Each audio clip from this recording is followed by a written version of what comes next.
Français ont fait un choix. François Hollande est élu président de la République.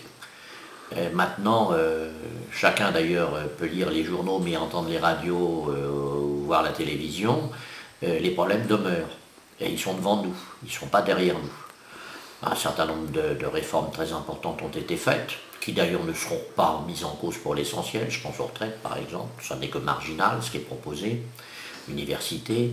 Mais on le voit bien, la première de toutes les questions, c'est l'emploi.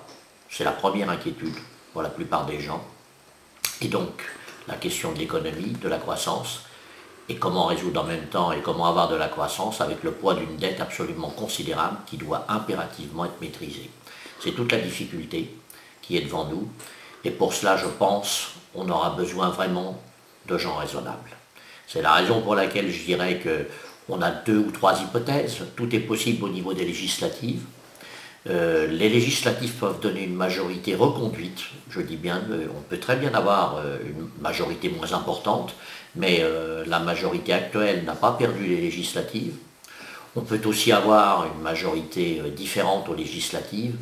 Dans tous les cas de figure, ce qui me semble important, c'est qu'on soit capable, enfin dans ce pays, sur des enjeux essentiels, de trouver des points de convergence. Et je le dis clairement, j'ai montré une certaine liberté, je crois, au cours des 5 dernières années. J'entends garder la même au cours des années à venir. Pour vous, une cohabitation peut être possible et n'est pas dangereuse? Il faut être... Non, mais le danger, le danger, c'est d'abord celui de ne pas prendre les bonnes mesures, de ne pas regarder les choses telles qu'elles sont, les difficultés telles qu'elles sont. De ce point de vue-là, j'attends beaucoup de clarifications du côté du Parti socialiste, car c'est loin d'être le cas quand même, disons-le. Et le danger, ce serait de ne pas répondre, encore une fois, aux difficultés du moment. C'est ça le vrai danger. Le danger, c'est pas celui des résultats des élections en soi. Hein. On n'est pas élu pour être élu, on n'est pas élu simplement pour avoir un siège, on est élu d'abord pour servir l'intérêt général. Et le moment est très difficile. Enfin, vous le voyez bien partout en Europe. Regardons ce qui se passe chez nos voisins. Et on voit bien que chez nos voisins, eh bien, on ne s'oppose plus systématiquement en Italie, on ne s'oppose plus systématiquement au Portugal. Malheureusement, on continue de s'opposer en Grèce, et vous voyez ce que ça donne. Eh bien, je crois qu'aujourd'hui, l'heure est à proposer beaucoup plus qu'à s'opposer. Pour le reste, ça ne veut pas dire qu'on fait n'importe quoi et qu'on transige sur tout.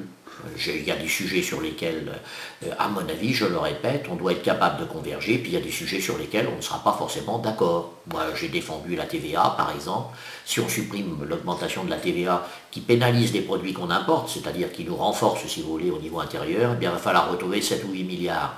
Je ne suis pas sûr que ce soit une mesure très souhaitable. Sur le nucléaire, vous savez par exemple qu'on a des sujets sensibles ici. Hein. La centrale de Chinon, qui sait combien elle emploie? 2000 personnes en emploi direct, 3000 en emploi indirect, et beaucoup dans le bassin du Saumurois. Je crois que sur ces sujets également, vous savez, il faudra être raisonnable, et j'espère qu'on sera raisonnable. Je suis suppléant depuis la première élection de Michel, en 2002, donc un travail enrichissant auprès d'un élu comme Michel, et puis pour moi il s'agit dans cette fonction de reconduire mes démarches sur le terrain. Je vais employer un terme rural puisque nous sommes dans une circonscription assez rurale. Je crois avoir fortement labouré cette circonscription pour avoir rencontré sur ce dernier mandat à peu près 1000 personnes. Je suis présent sur tous les cantons à la rencontre de toutes les personnes qui souhaitent rencontrer soit Michel ou soit rencontrer son suppléant.